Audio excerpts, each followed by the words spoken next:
Awesome. Hello and welcome to an impromptu political breakdown where I got a message from a friend who was in a mountain and said, "Hey, should we do political breakdown?" I said, "Yeah, why the hell not?" So let me introduce good friend, comedian, funny man, Max White. Hello, Max. Hi, everybody. Hey, Ashley, what's going on? I'm pumped. You messaged me before that you were wanted to do this again. I had such a good time last time, and I'm in the middle of nowhere, so I think this will be your first fireside chat. It will for your show. I tell you, the four people that watch it are going to be very excited. And you know what? Those are 4 opportunities for people that don't want to come and see our shows. It's amazing. Our shows that aren't going to happen until 2021. So you're in the US, yeah? Yeah, I'm actually on the side of Mount Rainier, so I'm on the western coast in Washington, outside of Seattle, for over 2 weeks now, trying to climb this mountain. And that's not like a metaphor. This is an actual mountain here. So it's climb and ski this mountain. I just came down for the day and had internet reception and went through my messages, and I was like, I told Ashley I'd hit him up. So yeah, here we are. And I'm if I have to get up, it's to put a log on the fire, and I have a rest day, and I'm just chilling out here. So yeah, what's going on over there? Like an actual log on the fire. Not I'll show you. Yeah. It sounds a lot like if I have to get up, it's because I'm taking a shit. Yeah. or maybe even worse. It's like it's the creative process. I have to put it on a log on the fire. God. Oh, yeah. It's I heard a really good podcast yesterday with Jim Gaffigan. I downloaded a bunch of episodes and I was just listening to them when I was up when there was no reception for the last couple weeks. Yeah. And he was talking about trying to explain the language of comedy when you're writing it, and he was like, "I'm not going to make a jazz metaphor." I'm like, that's so funny, because some people are like, "It's like jazz, man," and it might be jazz for people that are good at it, but for me, it's like when you're a little kid and you learn how to play hot cross buns on a recorder. It's pretty brutal. Yeah, it's especially, and not being able to do it for so long. Dude, I find it particularly annoying. You miss it? Yeah, like breathing. It's not doing comedy. You forget it's not only is it the just going out and actually being out. Yeah. But the buzz of performing, the working on the jokes, even the ad-libbing, the shouting, the making an audience feel uncomfortable. I miss it all. Dude, and just for for comedy's sake, like comics like yourself that you guys do Edinburgh every year. Last year was my first. Well, I've been there for 2 years, but never a full run. But last year I just did a small special run, and like that, dude. That's you've had 11 months to live your life for how many years now, and now you get a full August to yourself in London. That's wild. Yeah, but I do get a full August in this current world, which.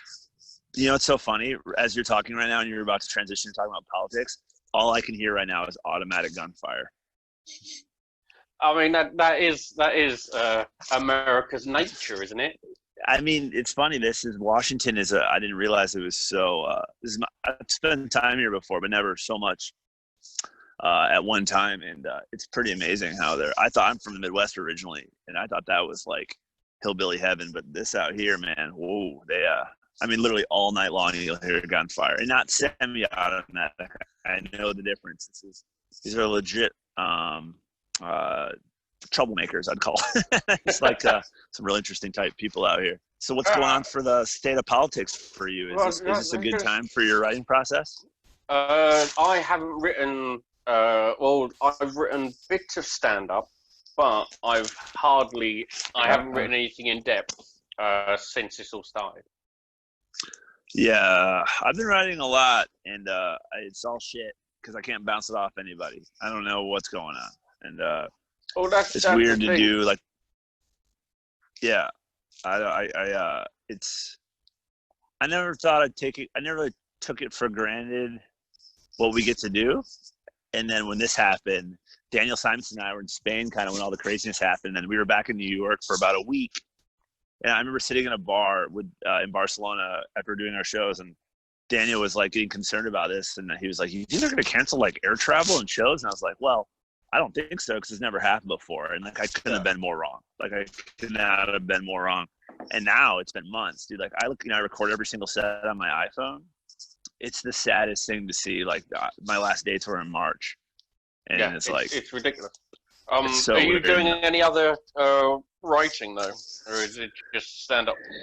Yeah, stand up, and then just kind of writing some other stuff, like some personal stuff. Like, I'm working on a podcast now about global warming, which is one of the reasons that I'm out climbing so much. Like, I'm actually been on the glaciers for the last 2 weeks and talking to scientists and learning about it. So that part's interesting and seemingly productive. But now in America, there's such more. Climate change is the end all be all for sure, but now there's such different political. I mean, racism and systemic racism has always been prevalent in our society, but now it's coming to a head. And watching these young people like fuck the system up is so inspiring. Like, they are going hard. It's amazing. With Black Lives Matter, because I remember, like, it must have been 3 years ago. Okay. When Black Lives Matter again came to the forefront. Yeah. And it seemed nothing happened. Do you think that this time something will actually happen?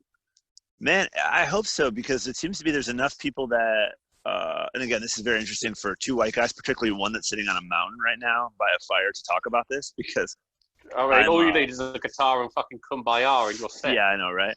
Well, no, just, talking like a total asshole that, I'm very lucky to there's actual smoke in my face right now from the fire. It's probably God telling me to not keep talking. But it's just for me to be able to come here and do this for 2 weeks and like rent a car and drive around pretty free.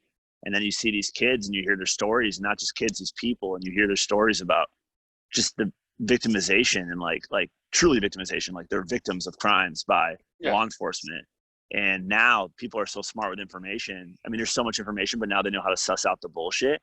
So these younger people, particularly people in my feed, are like amazing with their, like the amount of information, how they're sharing it, that they really seem to be keeping their foot on the throat of the oppressor, being the system. Ironically. Yeah, I know, which is that is ironic. But I think the biggest problem for movements is either a hijacking by another movement for personal gain, or you lose focus, similar like the Occupy, type thing. Yes. But these people that are doing it, and these people in terms of the protesters that I know personally, and in the feeds that I saw, and even when I was in New York for like a week, I'm telling you, man, they are dialed in, and this shit's not going away. Like, Breonna Taylor, say her name. You know what I mean? Like it's in everyone's. Even my mom was asking me about it. Like, and so if you can get to a 60-year-old white lady down in South Florida that's retired, like they're doing it. This is the best chance they've had at it. I hope so.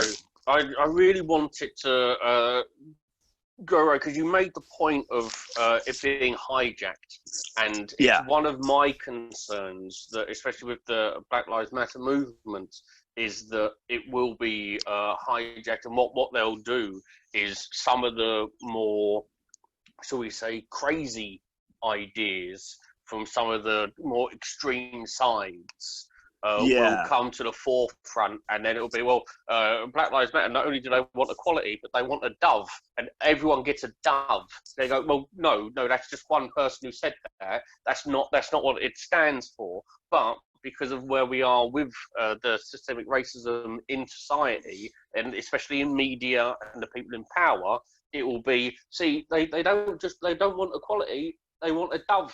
They all want a dove.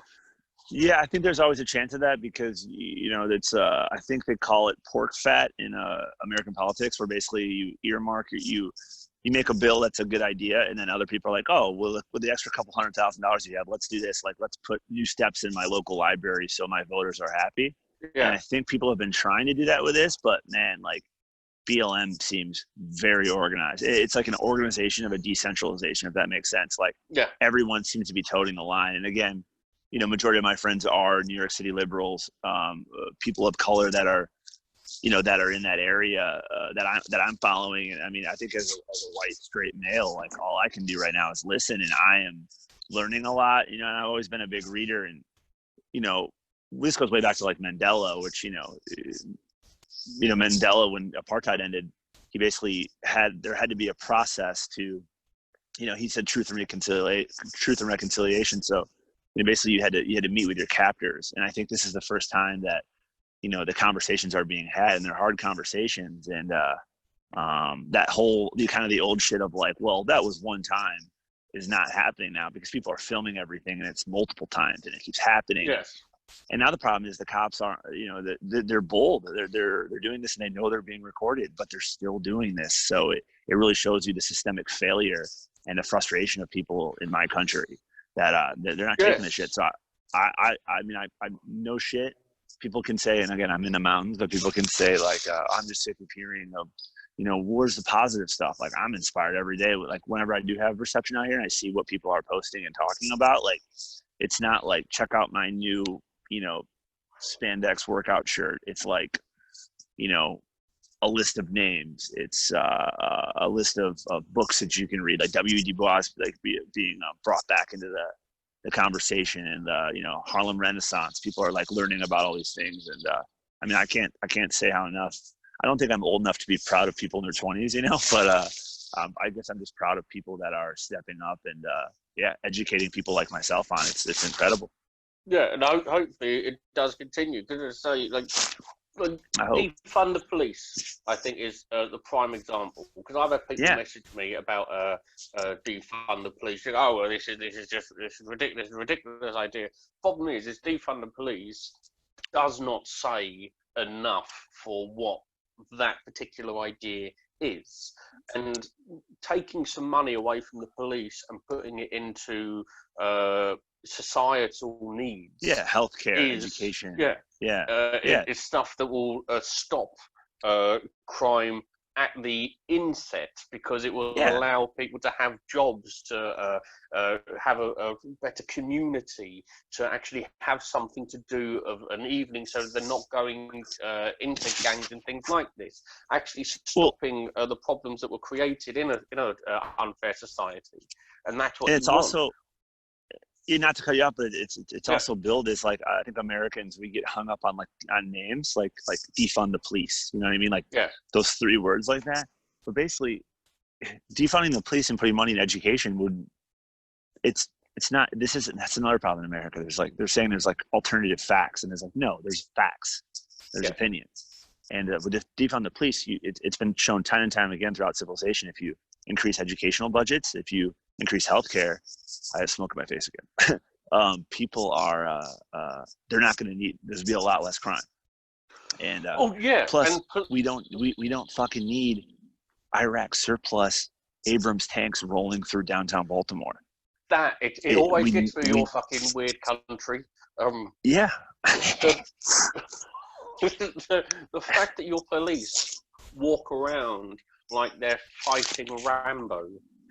Dude! Every fucking time. No, and that's the crazy part is like, these soldiers that we have, that are overseas, and they're fulfilling their service to their country in a combat capacity. They have a lot of training to use this equipment, but because there's a surplus, they basically dump the shit on local police departments. These guys go to night school like 6 months, and they've got armored vehicles.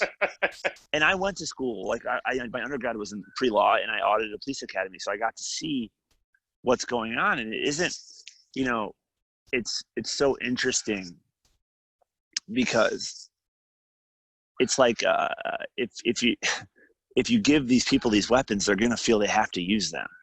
It's such common sense. Like it's a no-brainer. But from their standpoint, most of those are cost-plus contracts, I'd imagine. Meaning, if you don't spend the money, you lose it the next year. So they're like, "Oh hell yeah, I'll take 2 tanks."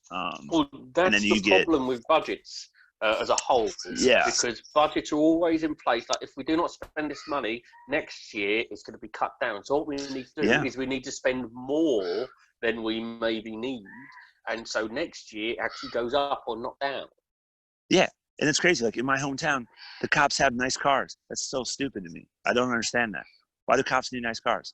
I mean, like beautiful cars, like brand new cars every year. It's not a tank, but even that is like, you go to some of the rich neighborhoods I noticed in like South Florida, their cops have shitty cars, probably because the people that are in charge of those cities are financially responsible. They're held accountable when their budgets come up.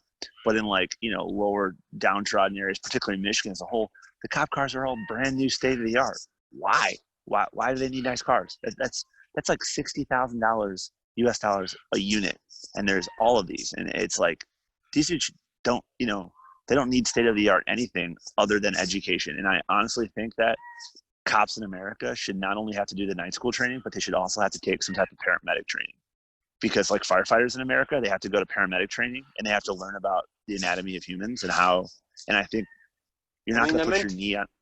What's that? They're meant to be first responders, aren't they? Yeah, and so I think if someone understands how the human body works on a fundamental level and in a scientific level, they're not going to put their fucking knee on someone's throat.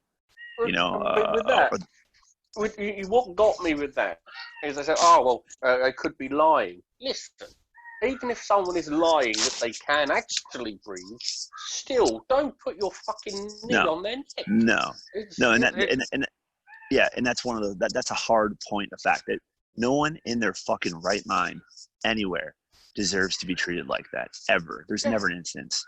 And also too, there's this mentality that I've noticed, even friends that I grew up with that I've had hard conversations with, and to be quite honest, lost some friendships over this long ones. And I'm telling you, it's because people are like, well, if you bring up a case of police brutality, they bring up, well, how many cops are getting killed?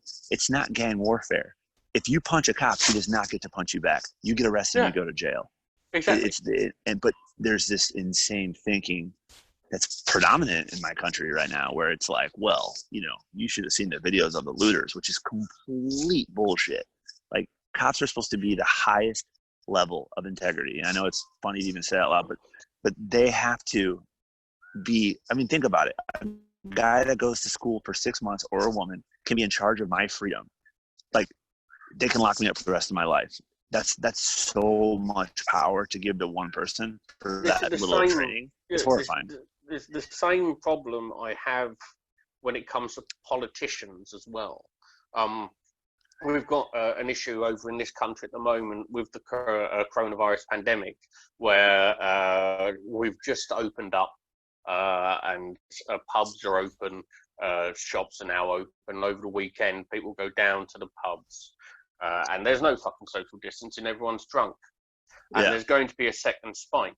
There was a survey done where the majority of people will blame for a second spike the public, and not the government for their awful handling. And my question is always, why are you expecting such a high level from the public, but not from the government? Why are they not? Why are they not meant to be better? They're the ones we put in power. They're the ones who are meant to lead. Yeah. Why are they held at such a low fucking level? And we allow it. I think no politicians trusted. Why? Why the fuck aren't politicians trusted? Why are we allowing that when we've got such awful politicians, both in the US and the UK? We continue to go, the public should be acting in this way. But what, the fucking government shouldn't be? They're the ones in charge. They're the ones who are making the laws.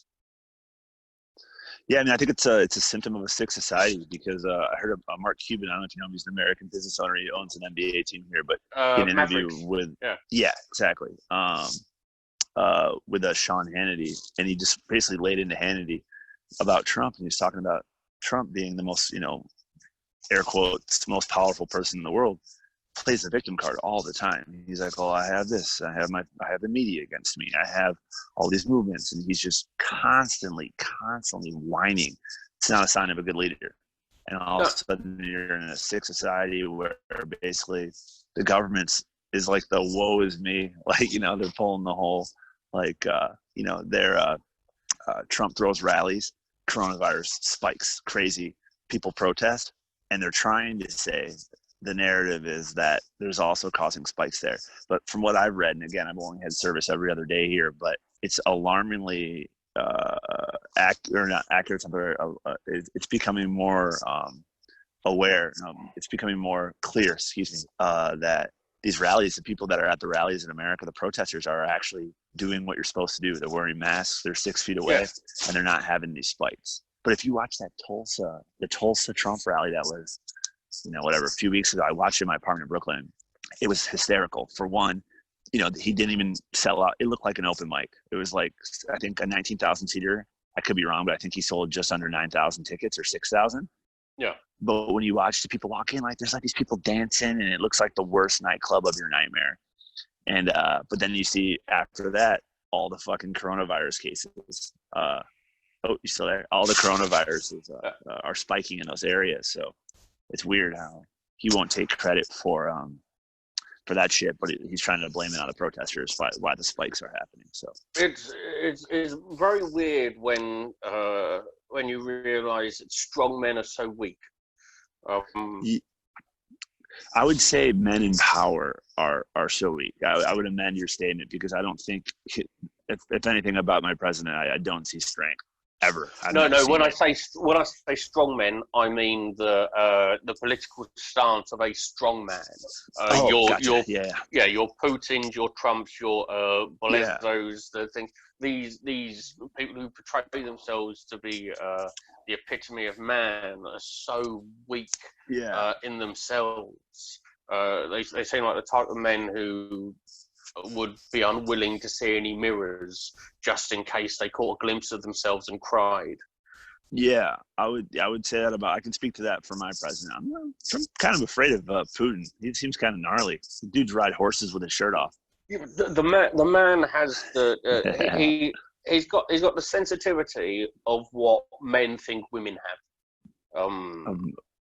Ooh, I don't know enough about him to know that. Oh, he is a little pissant. He's got absolutely. He's got the emotional range of a fucking near dead badger. Did you see that Oliver Stone documentary on him? No, I didn't. You need to watch it. It's really interesting. It's funny. He's playing like ice hockey against the, I think it's a Russian version of a Russian national team, maybe an amateur team, but no one goes within 6 feet of him, and he's scoring goals.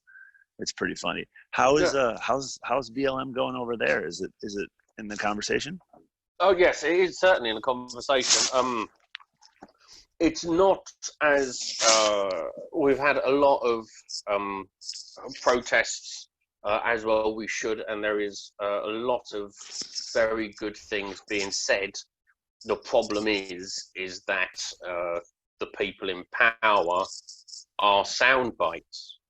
Yeah, that's all they are.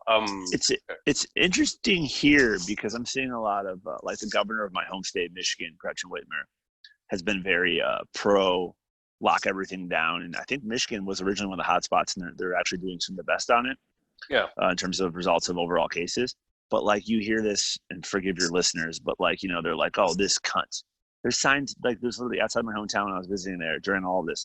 There's like, I saw a tractor with like a bucket up, like a farm tractor, and under it was horse shit, it was manure, and it was like some like Whitmer sign. It's like an anti-direction. It's just interesting to me how when the women are in power and they're prudent and they make strong,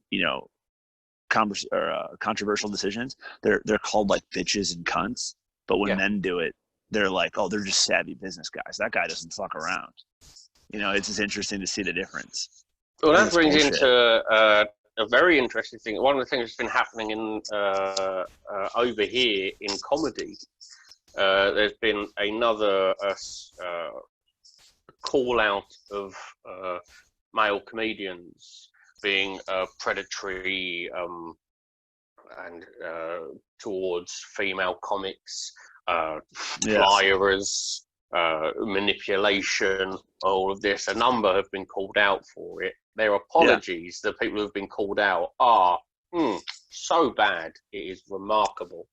But is that an issue that you also see in the American comedy scene as well? With male comics. Yeah, I mean, I think there's a lot that are taking it right now for sure. They're getting I mean, have you heard of Andrew Schultz? He's a comic in New York. I don't think so.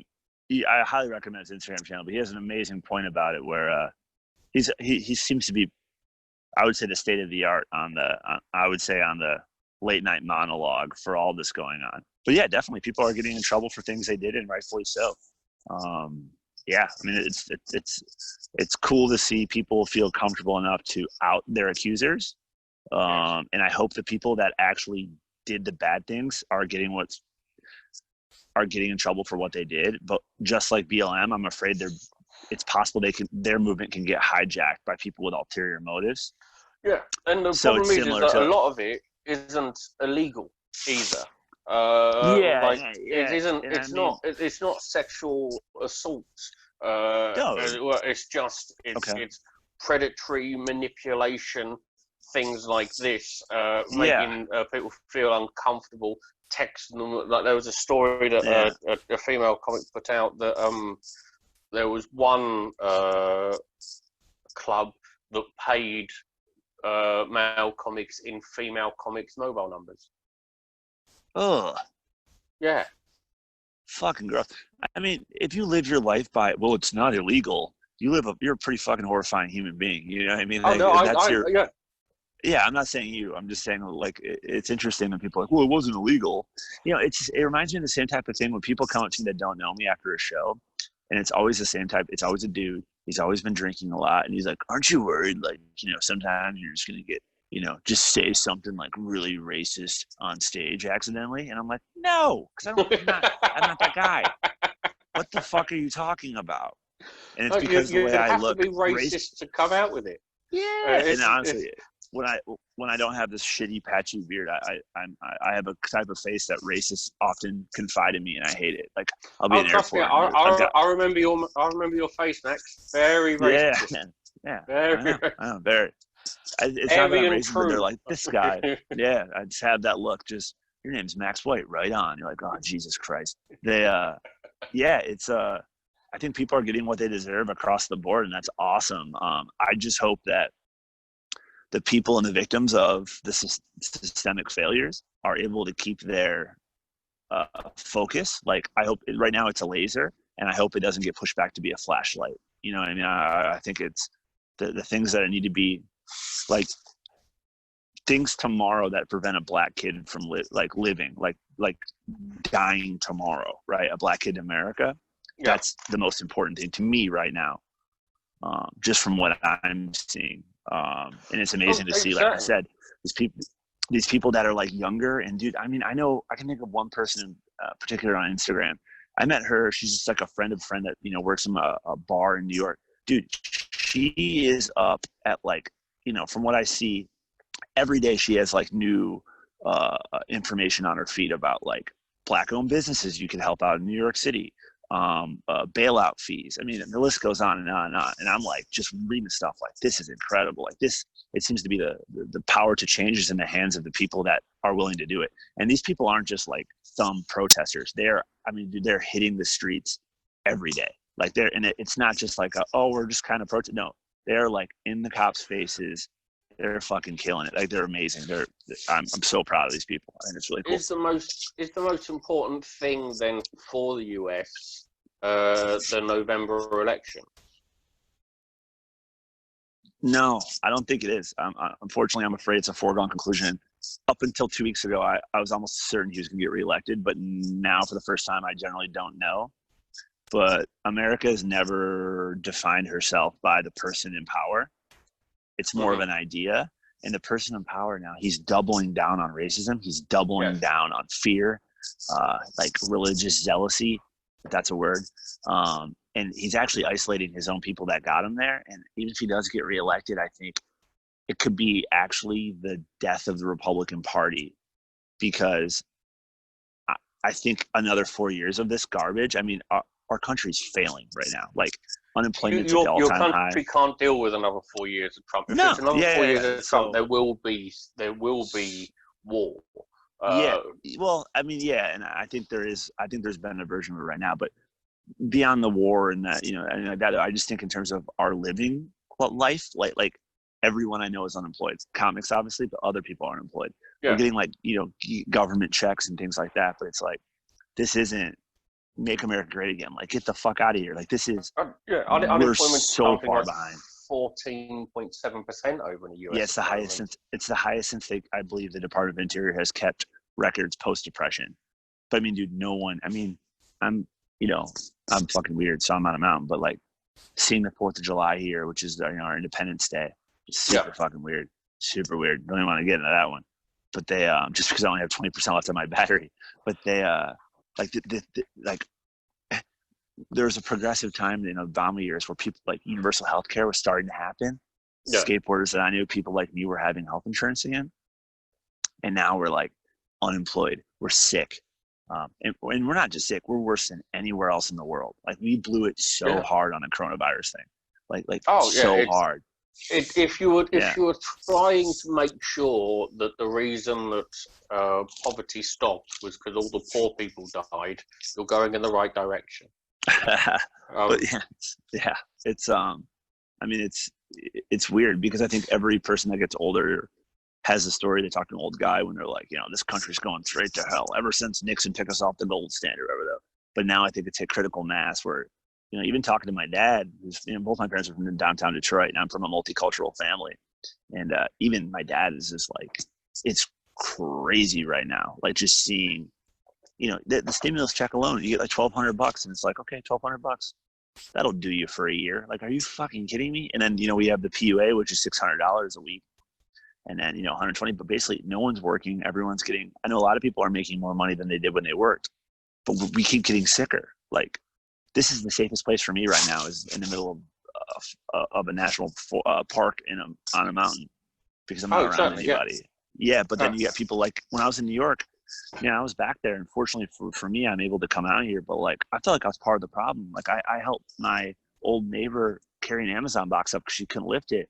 And she's like, oh, don't worry about me. I'll be fine. And like, I sprayed it down with disinfectant, but I'm like, oh my God, I feel like I'm going to, I don't want to get anyone sick. And there's not any cohesion to like a plan as to how to fix this. We got our president telling people to chug bleach one week and then refusing to wear masks the next. And I think we're just kind of getting what we deserve, to be totally honest. I mean, you put someone in power like that, you're going to suffer the outcome. If you put someone in power who has no ability to think about anyone bar himself, that's a perfect way to say it. It's difficult. It is a concern with the thing. Although the US have recently purchased literally all of a new drug that helps speed recovery. Hydroxychloroquine? No, it begins with R. I've got it somewhere here, but I failed to pronounce it previously, so I'm not going to try again. But they purchased all of it. They purchased 100% of the stock for July, 90% of it for August, and 90% for September. This is the world stock of it. The US have purchased it all. And at that point, they're going, and you thought that Trump was a cunt before. He's taken away from the entire world something that helps people recover from this. It's not a cure, because we don't have a cure yet. Yeah. But that's what the US have done with regards to that. But I guess my question is, it's definitely not support of Trump though. It's like, who's the company that's selling 100% of their stock to us? I don't know anything about. It's where are they based out of? It's Gilead Science Inc. Although they've played a blinder, because they are going to make some fucking money off the back of this. Because it's I'm sure, but I just don't know enough about it. It's a drug. More quickly, it does not immunize though, which is wonderful. The price tag. What this company have done though is they've set up places in, I think, Pakistan and a couple of other places, and have allowed them to create and sell to like a number of other countries. But the price tag is $600 for a series of 6 treatments for patients who live in developing countries, where they allow a generic version to be sold. If you live in a developed country and the government insures or gives you like free healthcare, then it's $2,340. And if you are privately insured and live in the US, it is $3,120. Sounds about right. Yeah, that's I can't speak for yourself. I don't know enough about it, but that sounds really fucked up. Well, they're claiming that they're putting it as low as they can do. And your question, my immediate question is: are you making money on the $600? Yeah. If you are making money off of that, then you're doing it for $3,000. It's you're literally going, well, you can afford more, so here's the cost of it. Yeah, and for sure. The thing is with that is that, especially the US, not as much people like the UK. The UK, we've got free health. They put the price up. It's not really affecting us. But in the US, you have to spend money on that, and there's a chance your insurance is going to go up and it's going to cost you more.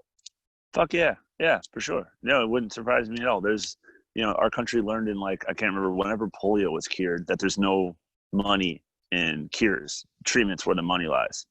So we can put a man on the moon and you're telling me we can't fix certain things. And now America's sicker, not just because of COVID, but we also have a lot more diseases. And I've talked to people on my podcast that, work in pharmaceutical companies I guess they are pharmaceutical companies. But basically, perfect example. My dad, who just had some health issues, and I've been navigating those waters for him and taking care of all the admin on that. Over 3 times in the last 2 weeks I was with them, the insurance company changed his prescription. Literally, disregarded what the doctor said, said no, but we'll pay for this and it'll work. That's insane. 3 times, 3 different drugs, just because the coverage wise. Well, you can get, they basically said you can get whatever the doctor recommends, but we're not going to pay for it. And we're talking thousands of dollars for a guy, for fixed income, a very normal retired guy in America.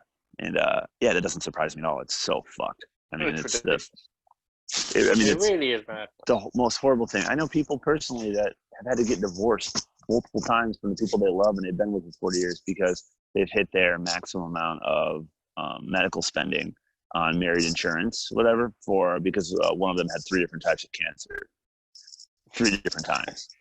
And so they literally had to get divorced to be single and then get remarried and get divorced again. There's no shortage. I get why. The more with things like that, I truly understand why you get children to fucking pledge allegiance to the flag at such a young age, because you have to get them young. Because if they actually start looking at all of this, the idea of national pride should go out the fucking window. Dude, and you look around too, and the people that are his son, it's so funny. I saw a meme that they're saying it's amazing in America you can just say he's so dumb and we all know who you're talking about. But his most staunch reporters, he would never let into the lobby of Trump Tower. It's the people that have nothing that are fighting for the guy that has everything. It's so weird. It's I believe it's called a dichotomy. Yeah, what's interesting is there's been a lot of studies with regards to meritocracy, the belief that you've earned it, and in a more unequal society, the more unequal a society is, the more people believe in a meritocracy. Yeah, I believe that. It's this is where we are in the West, especially the UK, and the US par fucking excellence. That belief that it's because it's earned. When you see such a fucking disparity between the rich and the poor, the haves and the have-nots, is ridiculous. I think it's so weird to convince people that have nothing that they're one of him and the elites. I mean, the tax incentives alone.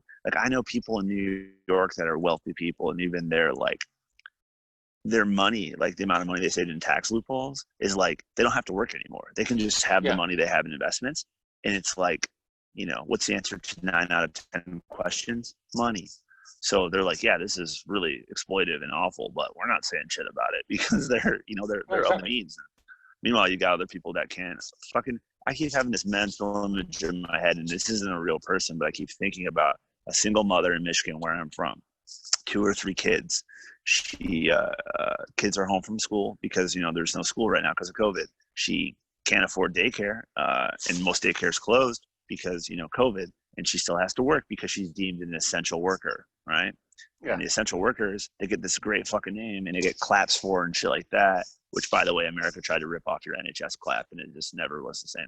Europe as a whole, health workers clap. Yeah. But then they're called essential workers and they're called heroes, but they're not given shit for living expenses, for nothing. They're not given, they're not given anything. Fucking just a cute name. And they're not paid for, and they're fucking being evicted, and it's horrifying. I'm at like 8% battery, so we might have to wrap this up. Yeah. I've already come up with my bucket speech for next time we get to do Edinburgh. And it's basically going to be, I know that you all clapped for the NHS. You thought that was enough. Well, it's not for me. You actually have to give me money. Pounds fucking sterling. Yeah. I know you didn't think it was enough. I know you thought that just clapping for the NHS, that's enough for them, and you didn't give them any extra money. I ain't the NHS fucker. You put money in that bucket. I love it. That's so funny. I was thinking about that when I came and saw you. Is Jamali still gonna wait? Is it? I'm not letting the cat out of the bag about the.